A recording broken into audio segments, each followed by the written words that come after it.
Princess Serena, Princess Serena, and today we're joining in for another month of the CCPP Collab, celebrating collections, people, and pins.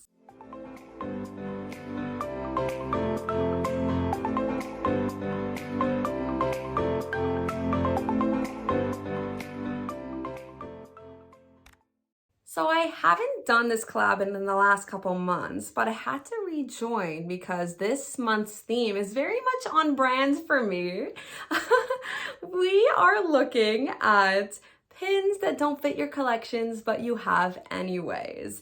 And arguably I have a couple within my collections that fit this description a little bit, but I made it work. I can justify them. So I'm not going to show those to you today because I already have a board and a lanyard full of these pins exactly. And I was like, Serena, why are we collecting these pins? Why can't we let go? What is the root of the problem? But I realized that they're all sort of nostalgic for me. So I threw them on a board before they were kind of everywhere. And now it is my nostalgia collection. So my board and lanyard mostly have non-Disney pins, but I will show you the Disney pins separately first. I have this Club Penguin pin. Way back when, this actually used to be one of my main collections, but I decided a couple years ago, it just wasn't sparking joy for me. But of course, Club Penguin is just such a huge part of my childhood. So I had to keep one. And I feel like this was the precursor of like starting this nostalgia pin collection that really is just a collection of pins I don't collect, but I refuse to get rid of. Next up, I have this pin that I got gifted from one of my pin besties that has honestly converted into one of my actual besties in real life because we've met 2 times and we talk about way more than pins, but we were initially connected through the Canadian pin trading group. So this pin is extra special. The reason why it's on the nostalgia board is just because like I always watched American Idol with my mom growing up, and I just think it's so perfect with Donald being like a Simon type judge, like because he's so mad and like so judgmental towards the contestant, like come on. And in the same caliber as my Club Penguin pin, this once upon a time used to be on its own side collection board, but I since downsized most of those away, and the rest of them that I did keep I actually managed to fit into my collections, but this one was a straggler, so I just identify with this pin. Mickey is me, I am Mickey because I pin trade online. Unlike the previous couple pins, this pin very much a reason to be in my collection. It just doesn't match any of my collections because I am, you know, a grad of 2020. I had to have this pin, and also I love the design of this one too. It's legit a real tassel, and it's a limited edition of 4,500. And I'm really excited to see what the grad 2024 pin is because I'm about to graduate my master's program next year. So fingers crossed it's a really nice one. And that means my Windsor pins are going to be put back into their respective collections soon. Next up is this S pin. It is literally Princess because of the crown, Serena, the S. It is part of the Pixar alphabet. Not the Pixar alphabet. I'm so used to saying that. It is part of the DSSH alphabet, and they're all limited edition 300, but I since downsized my name away. How sad does that sound? It does live on forever on my channel because it is on my YouTube banner on my little channel homepage. So here's my nostalgia board slash a little bit of other things at the bottom, but I have no doubt that the nostalgia part is going to fill up this board one day. Look at this Blue's Clues pen! These ones are from the same creator. I love them. Oh, these as well, the book nostalgia ones. And I already had a Hungry Caterpillar one, but I just thought it was so cute to have them both. And a Build-A-Bear one. That's actually what got me into pins in the first place, believe it or not. We have a Pac-Man section. Of course, a Super Mario section. Look at this Mario Kart pin. When this isn't like on the board, it actually spins really fast. But I got that for my birthday in 2019 before like 95% of these pins were mine. Marion got it for me. She's also been on the channel before. I will link that. Look at these Fairly Odd Parents ones. They're amazing. We have some Futurama, which I did watch as a child. Maybe I shouldn't have, but I watched it with my dad and we loved it. And I recently binged the whole show. Well, not recently, a few months ago, this summer. And it held up and I watched the new season. So over here, this line is kind of my pin trading journey. Not the whole thing, but starting in 2019, I had this app called Buns, and you could trade, and it's not just for pins, but I traded pins like in person in Toronto, which is cool.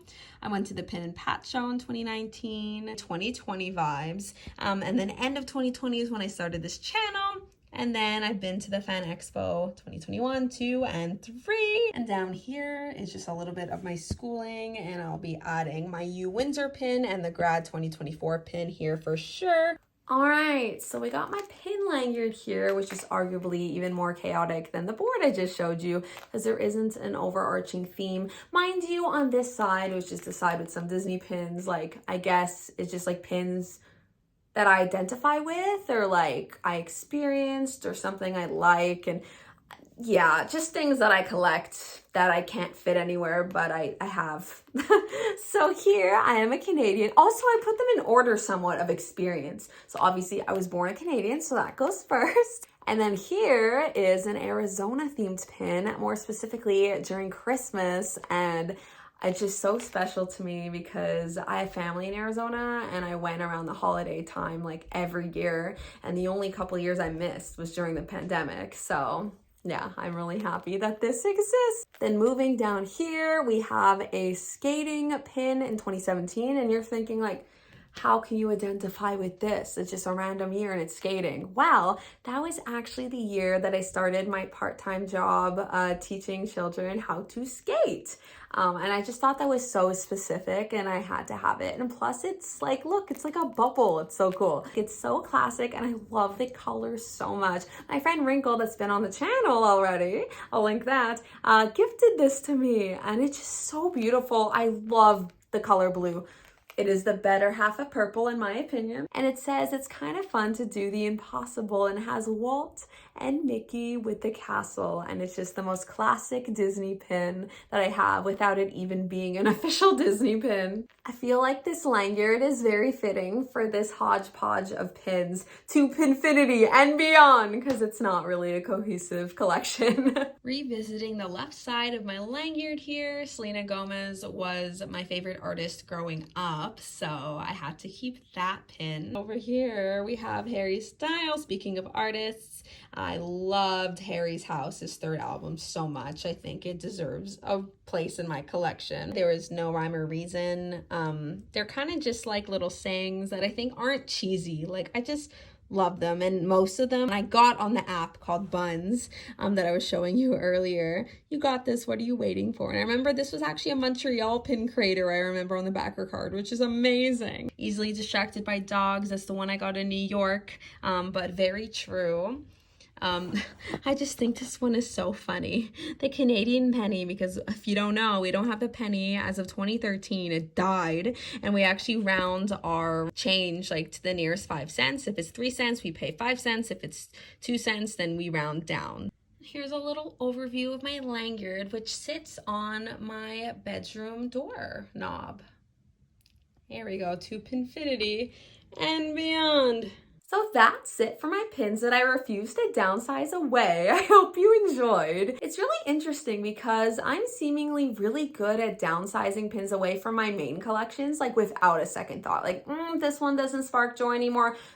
It's gone. I will look at the board one day and say, actually 10 of them need to go because I only want to focus on this type of niche within the collection type of thing. I've done that with Wally a lot. I've done that with Pixar, like in general, so much over the years. But then when it comes to pins that don't even fit a specific collection at all, guess I'm really attached to those. I guess I didn't realize that until this month's CCPP. So thank you, Seth. This is a collab hosted by Seth Lavender, and all the lovely participants will be linked down below as well.